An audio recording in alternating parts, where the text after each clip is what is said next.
good musicians. And that takes a lot of time. 4 years approximately, but 5 years or 6 for some.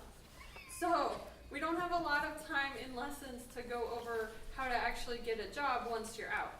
We just kind of hope that we've prepared you. But I thought, gee, wouldn't it be nice if we talked about that more, especially since nobody's probably ready to sing in concert music anyway. So let's use this time for learning. Okay, so I'm going to talk about some stuff that's not in the packet, but first we'll go through the packet. I geared the packet in consultation with all of your professors, including David Martin's, because I figure most of us, some of you are double majors and are not going to do music after, but most of us are, and are either going to do performing, which includes going to grad school to learn more about performing, teaching, like K through 12 teaching, or church music. So all the stuff in here is geared towards that. If you are thinking of being an audio engineer, I have no idea how to do that, so don't ask me. Okay, so emails. Let's flip to the first page. How to email your professor.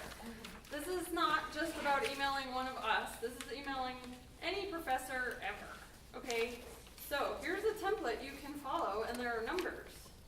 Dear, title, last name. So, dear Dr. Baker, dear Dr. Lichty, dear Professor Knopf.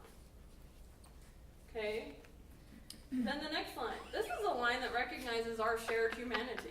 That means, I hope you had a nice weekend. I hope you had a restful summer.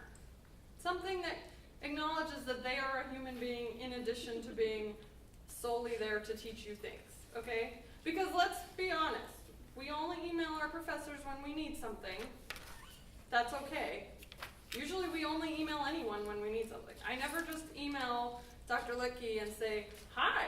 Right? If I email her, it's for a reason, okay? But I can't just shoot off an email that says, where's this thing? Because that's kind of rude. And since you guys are coming from a position of kind of a different strata, right, you have to do all this fancy word work to make yourself seem polite. It's just how it is. This is not me, this is just how academia is, okay? So your first sentence there, shared humanity, that's just establishing respect, basically. Then, I'm in your class name section number that meets on this day. If you are Tim or Winter, who are the only people in Theory 3, you do not need to email Dr. Licky and say, I am in your Music Theory 3 class. She knows you, she knows that. But if you're in one of those classes that has 40 people and there's 5 sections of it, maybe you need to establish who you are because maybe your professor doesn't know you by name yet. Okay? Here is a question I have or the help I need. Such as, I'm having trouble with question 5 on the homework. Okay? Now, this next part is really important. I've looked in the syllabus and at my notes from class and online, and I asked someone else from the class. And I think this is the answer, but I'm still not sure. Let me just assert that the most irritating thing in the universe to me is email that doesn't say hi Jen, anything, just what's the answer to number 5? I don't know, did you try? What are you even talking about? What class are you in? I teach 3 of your classes. Okay, so you have to kind of establish things because ultimately you want people to help you. And if you have irritated them with the manner of your email, they're not going to want to help you. Okay, so that's really what this is about.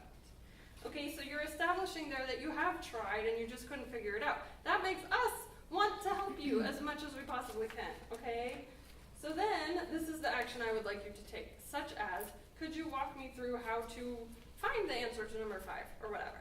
And then signing off with a thank you, always a good idea. Just thank you, Winter, or whatever. Okay, so here's an example at the bottom that I made up. Dear Dr. Smith, I hope you had a wonderful summer. I'm a student, so this is just made up. I'm a student in your Latin American literature class that meets at 8 a.m. on Tuesdays and Thursdays. I'm writing because I'm unclear on the requirements for our midterm essay due next month. I've looked in the syllabus, you can copy this sentence. I've looked in the syllabus and at my notes from class and online and consulted a fellow student, but I can't seem to find any information on the assignment in any of my materials. I think you mentioned that you would discuss the exact requirements for the paper next week, but I just want to make sure that I hadn't missed something. If there is something I could be working on now to prepare for the essay, please let me know so that I might better prepare for the midterm. Thank you, your name. Okay, this email takes a little bit more time than when's my midterm due and how many pages does it have to be. But reading this makes me love you and want you to do well, and I will even do extra work in my email response to help you, okay? So moving on to the next page, how to email professionally. It's basically the same thing, except that it maybe is even more important than emailing your professor, because it's our job to help you. But emailing a professional contact, it's not their job to even respond to you. So if there's something weird in your email, they maybe won't respond to you, and we certainly don't want that. But you'll notice that it's basically the same thing. Dear title, last name. This is a line that recognizes our connection. So say I had never met Brad Baker before. I might say, Dear Dr. Baker. And I would have found out that he had a doctorate because I would have Googled him before I did it. I think all of you know me, and I have told you specifically, call me Jen. You know that I like to be called Jen. However, when I get emails from random people that I don't know that say, Dear Mrs. Stephenson, it's really irritating. Mm-hmm. Even though I like to be called Jen. So imagine somebody that likes to be called Dr. Stephenson, that's going to be more irritating. So take the 2 seconds to use the internet and Google their title. If you can't find it, but you know they teach at a college, just call them professor, that's safe. Okay, if you have no idea if the name, it's like, is that a man or a woman? Sometimes they have ambiguous names. You know, they could be either Mason. I've met Masons who were boys and girls. Then you could just do Dear Mason Smith or whatever. I mean, that's not ideal, but that's better than getting it wrong. Okay, so this is a line that recognizes our connection. So-and-so has talked about you to me if I've never met them. Okay? And this is why I'm contacting you. Here's a line that introduces you. I'm Jen Stephenson and I teach at Tabor. Or, you and I met at such and such seminar on blah date. You're reminding them, because maybe they don't remember you. And you don't want to presume that you're so amazing that they do remember you, because that doesn't come across as awesome. And then, like we talked about, I don't just email Dr. Lickey to say hi. Okay, so we all have a reason. We just have to put it in the middle of our email so we seem polite. Okay, so the middle, you say, here's the reason for my email. Here's an explanation of why I'm emailing, and this is what I'm hoping your response will be. Please let me know if you're going to do what I want you to do soon. Okay? So you're just asking for a response. And then, again, saying thank you at the end is good. I'm not going to read it, but at the bottom, I just copied, I probably shouldn't have, but I just copied verbatim an email that Brad got like 2 days ago asking him to play a gig. And it's from somebody that works at WSU that he's never met. So it just says, hello, Dr. Baker. This person recommended you. This is who I am. Next paragraph. This is what I need. Are you willing to do it? Ending paragraph. I know it's short notice, but please respond soon. Thanks, bye. Okay, that's all you're doing. But it's everything that we do is a way to represent ourselves. So your resume, your headshot, your cover letter, every email that you send. For people that know you, it's not as important. If one of you sends me an email that says, hey Jen, what's number 5? I'm not going to tell you the answer, but I'm not really going to be irritated because I know you. But if I didn't know you, I would say, who is this jokester? I don't think they're a serious student, right? So I might not be as inclined to help you. Okay, next part, performance attire. We have all kinds of different performance attire.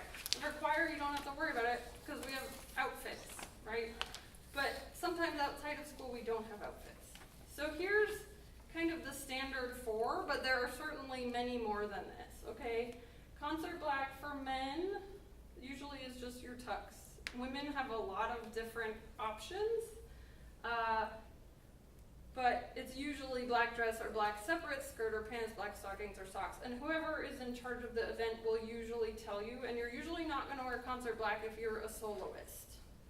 So you don't have to worry about picking out your own appropriate concert black if you're giving a recital, okay? Pit black is a little bit less formal. So pit is like if you're playing in the pit of an orchestra for a show. Nobody can see you, so we just need you to wear black so that nobody can see you. So usually it's a little bit more informal. Recital or concerto soloist. Women usually wear a gown, but instrumentalists are more free. Vocalists, you just if you're a woman, you have to wear a gown. We don't really ever not do that. We're more concerned with what people look like, I guess, than instrumentalists, I would say. So we don't really have any choices. Brad, you had your hand up. Yeah, so sometimes concert black, if you're in an ensemble and they say concert black, that doesn't always mean that it's going to be a tux. Sometimes it could mean that it's a nice pit black. So in other words, you're going to maybe wear a black tie for guys and a black button-up shirt or a black suit. You're not going to wear your black T-shirt and your black jeans like you maybe if you're in a pit orchestra or something. But if you're in sort of an ensemble setting or in sort of a secondary setting, maybe they may still say concert black, but they actually mean fancy pit black. Yeah, so usually they'll specify. But these are just terms we throw around that we forget to tell people what they mean, and then they get up there. I mean, I've done gigs where it was concert black and people were fresh out of college and they just didn't know, so they showed up in like black jeans with holes in them and a black T-shirt with armpit stains. And I had, first of all, never wear that. But second of all, that has happened, and I had to send them home and have them hurry back because they just didn't know better. Okay, recital or concerto soloist. So we started vocalist, gown. I would say pianist, right? It's different because you have to play with your feet. Yeah, but if it's formal, it still tends to be a dress.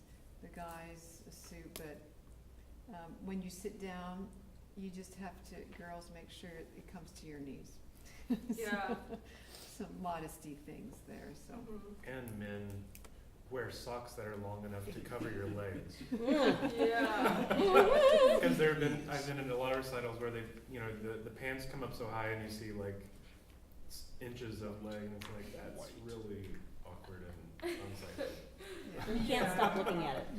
Huh? And you can't stop looking at it. Yeah, exactly. Yeah, basically you don't want anything to detract from your music that you're making. So if you're doing something out of what is normal, that's going to detract. Okay, so men, suit for recitals. Tie is optional. It depends. I think more people in Kansas wear ties than other places where I have lived, for whatever reason. And there are definitely fads in different places. But, so the tie I put is optional. Don't wear a tux for your recital. Don't ever do that, ever. Wear a suit, okay? But if you're a concerto soloist, I think a lot of times they wear tuxes, right? Yeah, sure. It'd be more. What's the difference between a suit and a tux? I mean, I guess it doesn't really matter for us. Men, I think it's the style of suit, right? But a Yeah. tux is Pants and the And a jacket. tuck is a cover band and a vest. Yeah, like the What the choir inside wears. shirt that you Yeah. wear. Yeah. Tux is Tuxes. completely different than- Have like a line Nicer. down the leg, and the lapels are different. Yeah, the inside Well, shirt's okay, different fun. than I'm the going to tie. digress because that's my favorite thing to do. We think of tuxes as, like Marin said, but a tux seems more dressy. But so this is just an aside. Tuxes are actually, when they came out, they were less formal than other things, and they were what the servant class was wearing. And that's why if you watch Downton Abbey, they're all walking around in tuxedos. So musicians, fun fact, we used to be the servant class. Okay, Haydn was a servant. We're all kind of servants, right? That's why we play a lot of gigs we don't want to. Right? I thought you were talking about tuxes. So the tux is actually less formal. That's why we kind of wear it, like the whole band will be in a tux, because in the olden days they were like the dance music or whatever, and they weren't on stage in a grand concert hall, and then we just kind of retained that tradition. Fun fact. Okay, so last thing, audition, concert music, masterclass, competition, jury. So basically everything else that isn't pit black, concert black, or recital. This is where, if you are my student, you have seen the big poster in my office. What should I wear? Okay, if you are a woman, so I separated vocalists. We're very type A about what you wear, and you might not get a callback or a spot in grad school because you didn't wear the right thing. I think instrumentalists are a little more forgiving, but I think they also care a lot. Okay, women, you have to wear a dress. I'm not a dress person, as most of you know, but when I audition or when I sing for stuff, I wear a dress. You have to. The only exception is if you are singing a pants role, which means you're auditioning with songs that you're portraying a man. And that's really only gonna be for mezzos. Sopranos, that never happens. Buy a dress. So that being said, buy one dress, that can be your dress.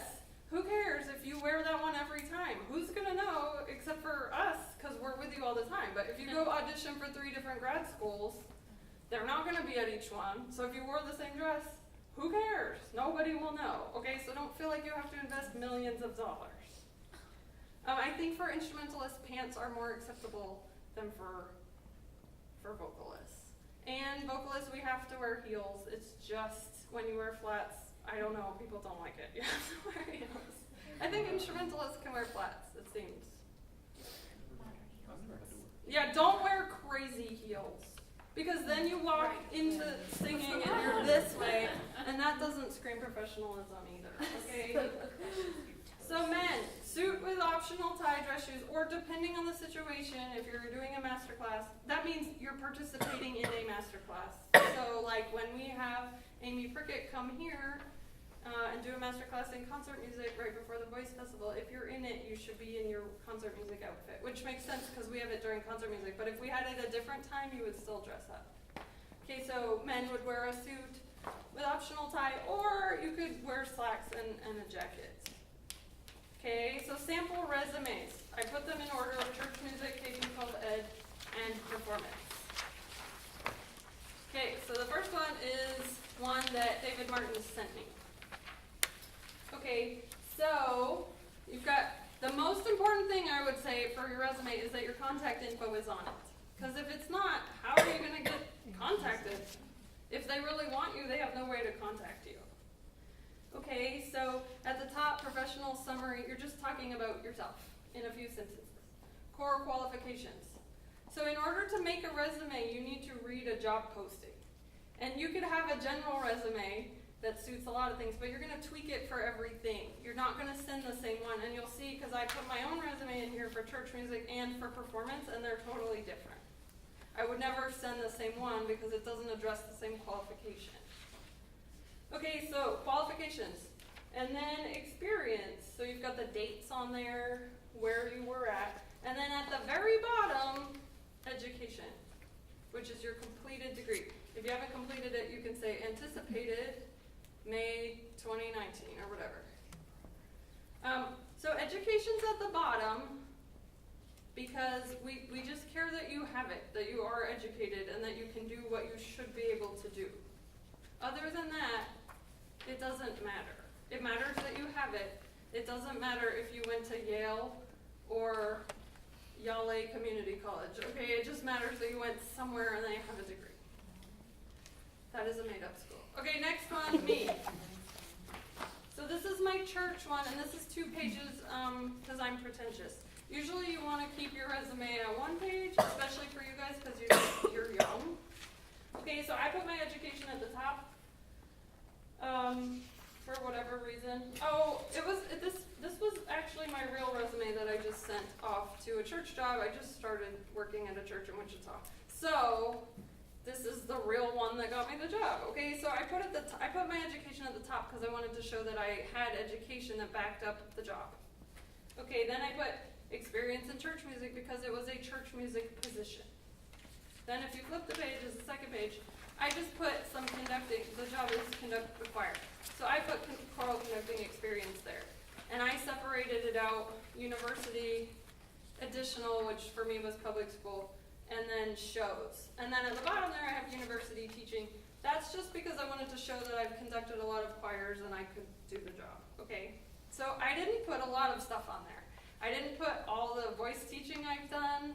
I didn't put anything about speaking other languages. I didn't put my dance skills because that doesn't matter. None of those are requisite for that job. So you're not going to put anything on your resume that has nothing to do with the job you're applying for.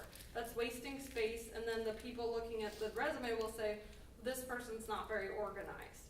That's why you need to tailor your resumes for what you're applying for. Okay, so next page. Oh yes, Casey. So for your education, do you always put like your highest form of education first? Okay. And you always put the degree and the degree awarding institution. So for all of you guys, it will be Tabor College. Now some of you went to some of you maybe have an associate's from a community college, so you would put that too. So for you guys, the bottom line in education would say AA, I think, right? Associates in arts, and then the degree, like Tristan would do this, and then whatever, the major, and then the school, and then the year, and then BA or BS in whatever from Tabor, and then none of you have graduated yet, that's why you're all here, so you would put anticipated, and then the year you're anticipating graduating. Okay, so next one is Professor Knox. So, for education, we care that you are educated more than in anything else. Okay, so his is at the top. Then he has his experience. So, they're the same across disciplines, but they're also different. Okay, so his, this was when he was still at Smoky Valley, so I teach what he does there. Okay, and then other stuff. And his is 2 pages also. But yours would probably be 1 just because you guys are younger. Okay, so he has his like job positions. Then he has president of KMEA. So you can put things on that are, we call them service. If you are the president of some organization that has to do with what the job is that you're applying for, then you would put that because that's relevant and it's important and it shows that you're involved and you go above and beyond what you need to be doing. So then he has on there activities. That's the same thing. It's showing that not only do I do the job that I'm supposed to do and that I get paid to do, but I do extra stuff because I care about my own professional development. I care about the community. I care about everything ever. Hire me. Okay? Same thing with community service and professional affiliation. So basically your resume and your cover letter are 2 pieces of paper that are going to get you a job or not. There's no room for mistakes. There's no room for typos. We all have them, but have somebody else look at it, right? Spell check won't catch everything. If you wrote the wrong there, it's not going to tell you. And people who are kind of grammar tyrants are going to be like, oh, this person used the wrong your, I'm not hiring them. Okay, so have somebody else read it. Can I just really Yeah. interject? Some of you guys, and actually the music ed, are already members of KMEA, or right, members of it. That's something that you would include in your professional affiliation. Those you are already and can be members of that. So certainly include it. Mm-hmm. Okay, next. The one that says Jared D. Deming. This is what a performance resume looks like. And this is what, if you want to go to grad school for performance, your resume that you send to grad school applications is going to look like this. I included a couple because I had the most because that's my main function in life. Okay, so this is for a singer. It says bass baritone. That's a type of voice part. Okay, you're going to identify what you are. He could have said cellist, and then everyone would be really confused with what he has listed here. Okay, but you have to say what you are. So then notice he has roles performed. That means roles in an opera here, but it could be musical theater. Partial roles. So like when we've done an evening with Gilbert and Sullivan and you were in a scene, that's a partial role. So you'd put that there. So you're just going to put, so I got a bunch of this stuff from Alabama, so they all say Alabama. But you say the name of the character, the show it's from, with whom you did the production, and then the year. Okay? Roles in preparation, that's an option. That's just kind of showing that you do work, but you don't have to put that. Education. So we put it at the bottom because in the performance world, you don't, I mean, ultimately you probably are going to need a master's, but if you just woke up one day singing amazing, you would get hired, and no one cares if you dropped out of high school. Okay? Is that going to happen? No. Nope. But ideally in the performance world, it's just can you play, can you sing? That's really it. Okay, so then you put award, and then you always put, for vocalists, this is true, voice teachers, directors you work with, and coaches. A, you just want to fill up space right now, but B, these are references for you. If you had a voice teacher that you don't like, or that did not like you, or you just didn't work well together, don't put them there, because I'm going to see this and say, oh, I know Brenda Smith, I'll call up old Brenda and see how this Casey person is. So if you didn't get along with her, do not put her on this. Okay? Yes? So as we're looking through this, it is good to note that everything is in reverse chronological order. So the most recent thing is always first. and then they look at the rest. Because you wanna always make it easy for people to see what you're doing currently and what you've done most recently, to know sort of where you're at. Right? Yeah. Mhm. Okay, next page is our own J. Bradley Baker. And Notice- this is not my pianist resume, this is my Yes, collaborative so pianist resume. eventually, right now you're just gonna have one, and that's fine, that's where you're at, that's what it should be. But eventually you might have like 3 or 4 different ones that you rotate. Okay, so Brad especially has maybe 9, because he does pianist coach, collaborative pianist, he works with instruments, solo pianist, education, tons of stuff. Okay, so here, pianist coach, this is working with singers specifically. So he lists shows he's done, right? And then he put concert experience, just for concerts where he was collaborating with someone else. All the stuff here is collaborative piano. He didn't put solo recital at wherever, because that's not what he's applying to do. Well, I found one that I put there, but then. Well, then I guess you didn't get this I job. screwed up. Okay, then he put a recording that he has, just to be like, I have a recording. Okay, and then at the bottom he put his education.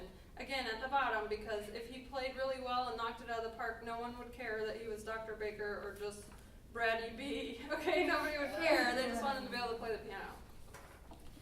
Okay, next one, same thing. They're all kind of the same. This is my friend Nick. So the only thing is at the top, notice he does not have his address. That is because we live in 2016 and no one's going to send you a letter, okay? You don't have to put your address. If for some reason you're feeling sketched out about putting your address, you don't want some scary person, A, you probably don't need to be sending them your resume if you're afraid they're going to be scary. But B, if that's just a concern, maybe you had some history with scariness, just don't put it. Nobody sends letters anymore. Eventually they might send you a contract in the mail, but by that point you will have had a lot more contact with them and they can just ask you for your address, okay? So, okay, so last one, we don't really have to look at it. I only included this is mine, to show, we already looked at my church music one, this is totally different. None of this stuff, except that my education is on here, none of this stuff has to do with church music, except, okay, I can sing, but that's not like a main thing. So I just didn't put any of this stuff on my church music resume. And notice at the bottom, I actually left off one of my degrees, because my other degree is in Spanish and communication, it's not in music, so I didn't put it on there, okay? All right, next, sample. I'm supposed to say, the big thing to remember is that in all of these that she showed you, it's easy to read. And stuff is easy to find.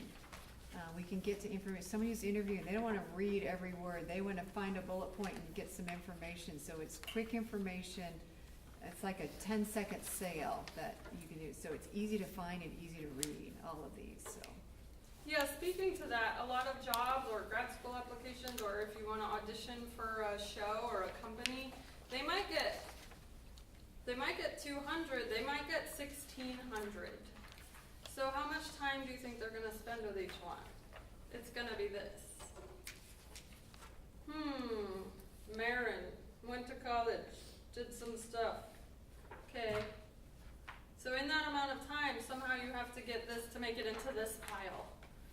Okay, we'll look more seriously at this person. If you could have done all this stuff, you could have sung at the Met and La Scala and, you know, all this stuff, but if this is a mess, then they're going to put you in the trash, because they won't be able to find it. Okay, so sample cover letter. Kind of as a side, Glenn tells a story that he got a job at Liberty when he got his job from a stack, literally. He said he saw the stack, it was this high of resumes. And the only reason he got it was because of one line on his resume. And they zeroed in on that, brought him on campus, and he got the job because of that. So it's important. It really will get you a job. Maybe some of you don't know, because why would you know? For maybe once you graduate, jobs, usually what happens is you see an ad posted or find out that there's a job, and you send off your materials, which are your resume and your cover letter and maybe some other stuff. Then that's when the stack happens. And then they don't just hire you from that. They're going to call, maybe if they have 200, they'll narrow it down to 30 and then look at them more seriously and maybe maybe do some digging around on the internet, and then maybe bring it down to 10, call up the 10, decide from the phone calls who they actually like, then personally meet with 3. So if your resume is the worst, but they love you in person, you'll still get the job, but they had to have liked your resume enough for you to get a phone call. So that's how it works, okay? So cover letters kind of accompany your other materials, and they're a way to direct the person that you're writing to on how to look at your resume and draw their attention to something they might not see. Okay, so this is Professor Knox, and it kind of follows the same thing with the email guide. My name is this. This is why I'm writing to you. Okay, here's all the stuff you asked for. I've included it. So here, notice there's more than a resume. There's a resume, application form, teacher questionnaire, credentials, transcripts. There could be on any number of stuff, okay? And then, additionally, here's some other stuff. If you're interested in even more stuff, you can find it here. I'm excited, blah, blah, blah, obligatory sentence, please hire me, thanks, bye. Okay, it's the same as the email format. So next page is mine that I used for this church job I just told you about. It's basically the same thing. Dear members of the search committee is what you use when you have no idea who you're writing to. We don't use to whom it may concern anymore. That's very like 1890s Sherlock Holmes. Okay, so dear members of the search committee, I'm writing because of this. Here's stuff I did that shows that I would be good. Second paragraph, I believe that because I'm awesome, I would be awesome at your church. Okay, last paragraph, accompanying this letter are more materials that you asked for. And again, just like Mr. Knopp said, I would be happy to provide you with any additional documentation. If you want more stuff in addition to the stuff that you already are making me send, I will send it to you, is what you're saying. And I look forward to hearing from you soon. That's basically the same sentence we saw in the email that Brad received from the person that needs a pianist, okay? And then, super important, you have to sign your name, which is a big pain if you do everything electronically. So you print it out and sign it and then scan it back in and email it to them. Don't send it without a signature. It just looks like amateur hour. Now there are ways that you can have an electronic signature and then just put it in. I used to have that on my computer, then I got a new computer, and now I don't remember how to do it. Or Mr. Knopp was saying that he had one, but it looked like pixelated, and then so now he doesn't do it. So if you are good at that stuff, you can do it that way. Or you can just print it out. Yes, Brad? The other thing is, if you're sending it in an email format, it's preferable to not have the cover letter be your email, but actually print it out, sign it, and then scan it back in as a PDF and say, you know, dear so-and-so, please find attached my materials for the position of blah. That's much better, because then they can print it out and it doesn't get all weird in the email format. Sometimes emails, you print them out and it's like 2 words are on a separate page, and like, you know, it has all this header information. And you want everything, your materials to look completely as professional as possible when they're looking at them together in a group with physical copies. So. Okay, professional biography. Well, I'm not going to read them, but here's a bunch of biographies. So we would use these when you do a recital, if you're in a show. Those are probably the main purposes. If you're visiting somewhere, but that would again be a recital. If you're visiting and giving a talk about something, or sometimes people just are, can you send a biography? It's just kind of a prose version of your resume. Okay, but if it's for a recital or a show, they're going to be pretty short. And these are just a bunch of different ones. They're all from Alabama because I have this in a packet from Alabama, so that's why. Okay, so just be, you know, you have a couple of different things. So like, look at the second one down, Kathleen Buckley, Auburn, Alabama. So that's her hometown. I still put my hometown in my resume. Everyone does it. I don't know. It's just what you do. People like to know that, okay? And then, so for all of you guys, it would be your name, and then where you're from, is pursuing the Bachelor of Arts degree in whatever. Okay, and then stuff you've done. You know, Faith has performed this role with so-and-so and is a member of the Tabor College Concert Choir and sings at whatever church with the choir and has been a soloist with blah blah blah. Okay, and then you just put your highlights. If you've done a ton of stuff, don't list all of it. Just put put what you find to be the most important. And then very important is to say who you study with. I still say who I studied with, even though I haven't had a lesson in maybe too long. Okay, it's just important. Now, if you're doing a recital, well, for high schoolers, if any of you have high schoolers doing a recital, you're gonna put family information in more than you are for you guys. Like if you go to see Wichita Symphony and there's a soloist, it never says, Jen is married to Brad and they have a dog and live in Newton. It just doesn't, we don't really put personal information in there. It's just not what we do. If you're doing a pro bono concert at your church and they know you, then yeah, you want to say, oh, you know, Jen enjoys cats and going on long walks and stuff like that. But if you're doing a professional gig, we just don't do that. Okay, so those are short bios. The next ones we won't read, but they're Brad and Professor Knott's bio. So Professor Knott's one says what he currently does. This is obviously not totally current, but that's okay. So what he does, what he has done, what he did a while ago, so education is kind of buried in there, and then what he does some more, and then what he's currently doing. But it's organized by what he does by job, what he has done at his job, his education, and then community service stuff. So Brad's is a little different because Brad's is saying he does a million things. He's a concert pianist, he's a collaborative pianist, he's a teacher.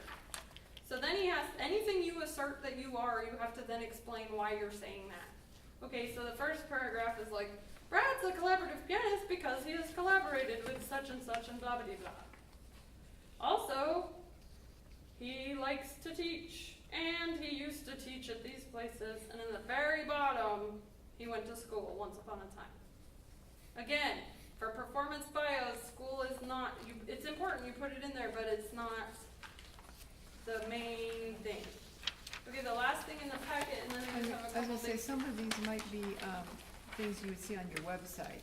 If you guys create your own website and you have your biography, because you can lengthen them out versus the short little paragraph. Right, and exactly. paragraphs. And actually, Brad's I stole from his website. Okay, so headshots. A headshot is, I mean, you saw them on a lot of the resumes. We use them anytime you audition for anything. People want to know what you look like, right? A headshot is a professional type of shot. It's not your friend took a picture of you in front of a tree and you look really cute in that outfit and it was your Facebook profile picture for a while, so it's going to be your headshot. No. It's a way, it's just like your resume, it has to be professional looking. These are some guidelines for what makes a professional looking headshot, but ultimately just pay the money, get a pro to do it. If you change how you look, you have to get a new headshot. If I dyed my hair blue, I have to get a new headshot because I no longer look like this. If I gain 100 pounds, I have to get a new headshot. If I lost 100 pounds, I have to get a new headshot. If it's 10 years from now and I have a lot more wrinkles than I already have, I have to get a new headshot. There are a lot of people, especially voice people, because I guess we're vain, who their headshot is like this really nice professional headshot and they look, maybe they're 40, and then you meet them in real life and it's someone who is 78. And you realize that their headshot was from the 80s. And that's not okay. You have to update it. People have to know what you look like. And it has to be professional looking. There's fads in headshots, just like everything else. The fashion right now is to take them outside and have natural lighting and have big smiles. The fashion in the 80s was to have it be black and white and have it be super studioed up and have kind of scowling, serious looks. Likewise, conductor headshots are different than performer headshots. Conductors just tend to be a little bit more serious. Not necessarily really they are that way, but their headshot tends to be a little bit more serious. Singers, we want to see, oh, they're friendly and we'd like to work with them. Do not have a prop. Don't have your dog. Don't have a weird bird. Don't have some giant, like, lapel pin. You don't want anything that's going to make people look at your headshot and go, ugh, right? You just want it to be normal, and it needs to be in color. Everything's digital now. There's very few times when you print out your headshot, so if they specifically request for a black and white one for whatever reason, that's easy enough to just make it black and white. So get it in color, and it's usually a headshot. It's not a full body. Occasionally people will ask for a full body one. mostly for singers. No one really cares what a cellist's full body looks like, okay?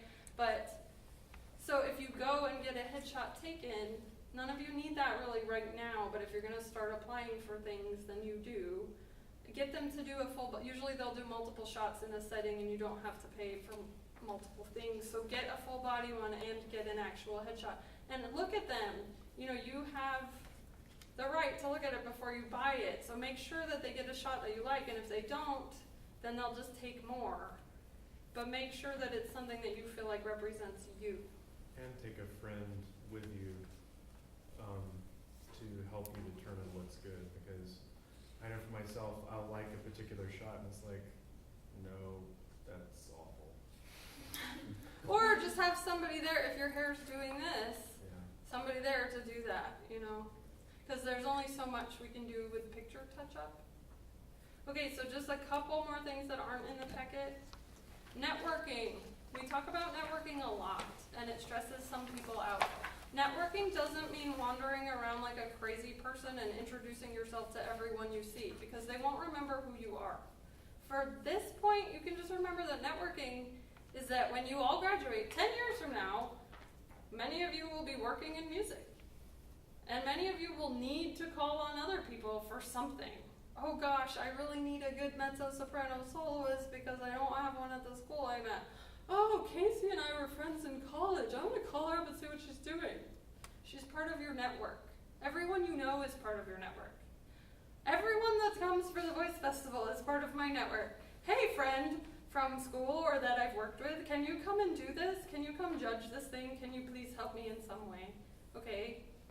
If Professor Knopp hadn't been part of Brad Vogel's network, he wouldn't be here at Tabor now, okay?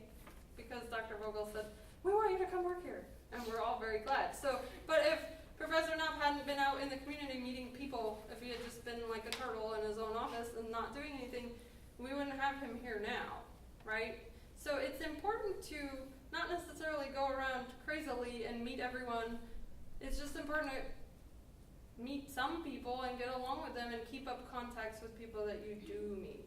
And a way that we do that is through membership in professional associations. Okay, so we talked about KMEA. A lot of you guys are in that already. NATS. Singers, we've been talking about NATS all semester already. That's the National Association of Teachers of Singing. If you graduate and you teach voice, you need to be in NATS, okay? There's also ACDA for choral directors, and what's the one for banders? ABDA? Kansas Bandmasters. Kansas Bandmasters, okay. MTNA for pianists. Well, it's for all music educators, but it's mostly pianists. There's like bajillions of them. Those are kind of the big ones. Did I miss any? Not that I'm in. Oh, National Opera Association, my main one. Okay, so there's a lot.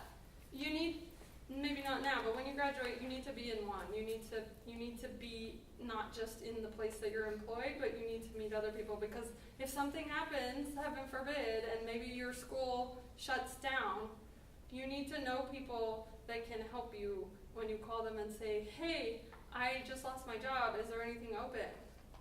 Or maybe not that horrible situation, maybe just, I don't want to be at my job anymore, is there anything that I would like better? And then you hear about things through people you know, yeah? Okay, online, so Dr. Licky mentioned websites. Some people have websites. Brad has a website. I don't have a website. Brad yells at me for not having a website. This is a discussion we have a lot. So you need to have an online presence.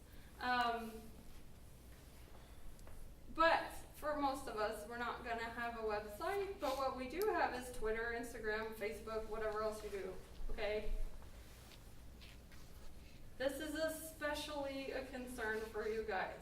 If your Twitter has all kinds of stuff on it that maybe you don't want me to see, and you definitely don't want your grandmother to see, then make it private and make sure no one can search it. If I'm an employer and you have nonsense on your thing, I am not going to interview you because I don't want to deal with you. You might be the best person ever, but if you have all this stuff, and I'm not telling you, that's your personal stuff. Maybe you have two different ones. Maybe you have a personal one and a professional one. That being said, Winter and I have had this discussion on, I'm sorry, Winter. Winter doesn't have Facebook because it's for old people, which I understand. I mean, Facebook is kind of for old people, which is crazy to me as an old person. But anyway, friend things if, you know, it's, you don't have any friends on there because everybody's old. But be on Facebook just because you don't have a website and people need to search you. People need to be able to see that you're out there doing stuff. And then with your social, I could talk for an hour about social media, but I won't, I promise. With your social media, like other things. Don't just talk about you. Social media is a very quick way that we can see what kind of colleague you would be. So if you're, Facebook say, like, you know, Wichita Symphony's page, like other things, like the Tabor main page, or plug the Tabor music page. Okay, but like other things, and when somebody does something great, like, wow, shout out to Marin on her recital, or, you know, great job to whoever in the play or something. Not that you want your whole Facebook to be a giant advertisement for other people's stuff, but it is kind of important. So your Facebook or whatever, Twitter, any of those, they're for you personally, but just know that employers do look for you on there. When I know I'm going to get a new student, when I get the list of new students, I mean, I'm not going to lie, I Facebook stalk because I want to know what kind of student that person's going to be. So before I ever meet you, I already have an idea of what you're like. And if I didn't like what I see, then you are that much far behind because you have to prove to me that that's not who you are. So you don't do that to yourself. None of you have done that to yourself, but I'm just letting you know, don't be that person. Okay, so auditions, we're going to talk more about this a different time, but quickly, make sure you're wearing the right clothes when you audition for things. Make sure, the biggest thing is the door monitor at an audition. You have no idea who that person is. The door monitor in audition, maybe it's supposed to be a student who's running the door, but maybe that person was sick, and maybe the director, maybe President Glanzer is working the door because there was nobody else that day. Or maybe, you know, the president of whatever, the college or the music department or the opera director, whatever it is that you're wanting to do. If they're at the door, you won't know it. They're not going to wear a name badge that says, I'm important, be nice to me, okay? So, obviously you guys are going to be nice to whoever it is, but make sure you're extra nice. And whatever happens, you could come in here and just sing or play the worst that has ever happened. When you go back out, you just say, thank you so much to the door person.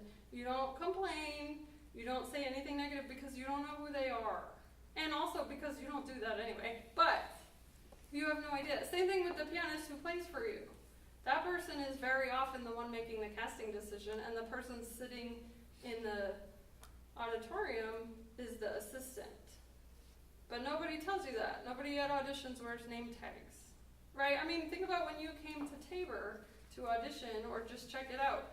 You didn't really know who anybody was. You were just parading around as a potential student looking at stuff, right?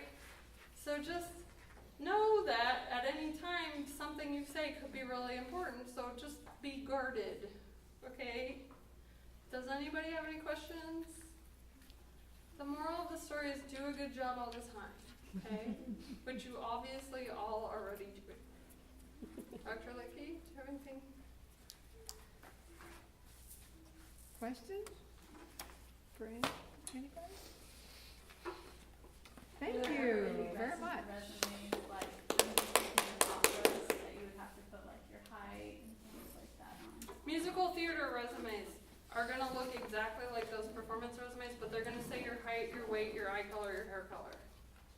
Don't put that on your cello resume. Or your opera, you don't have to put that, but musical theater. Same thing with the headshot in the corner of the resume. That's optional except in musical theater. More and more, everybody's doing that, because why not? We have the computer now. You know, it's not like with a typewriter. But you don't really have to. But with musical theater, your picture has to be on there. Anything else? And don't they have to include like dance experience too in musical theater, or is that? It depends on the show you're auditioning for. But yeah,